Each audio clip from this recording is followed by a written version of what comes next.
Well, let's go to Bogota in Colombia, where we can speak to Provash Budden.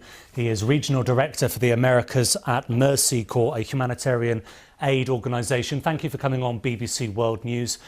In terms of the humanitarian crisis, can you describe what you and your colleagues are seeing?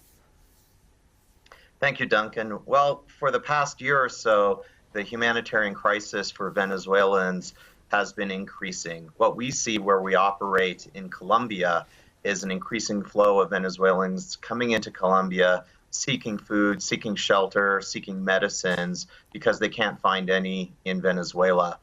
It is a bad crisis when you see that people come over that have lost 24 pounds on average, children who are getting infectious diseases such as measles that they didn't have before.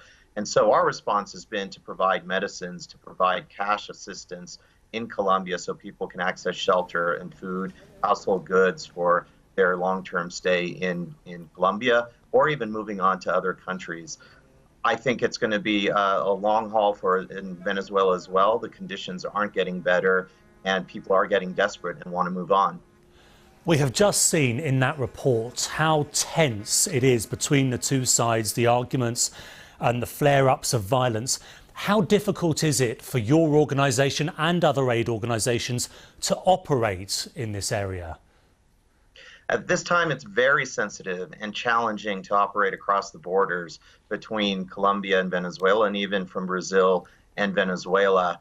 At this time, as you've seen, there is quite a lot of control by Maduro's government on the ability to provide aid into the country. And even if aid gets in, we want to make sure that it's getting to the right people, those that are the most vulnerable, the most hungry and sick as well. And we want to make sure that whoever is managing aid at the other end is doing so in a transparent and accountable manner.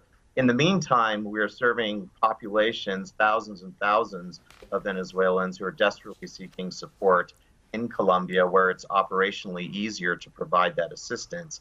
But until there is space for us to be able to operate more effectively in Venezuela, it'll continue to be a challenge. OK, Provash Budden, thank you for taking the time from your work to talk to us.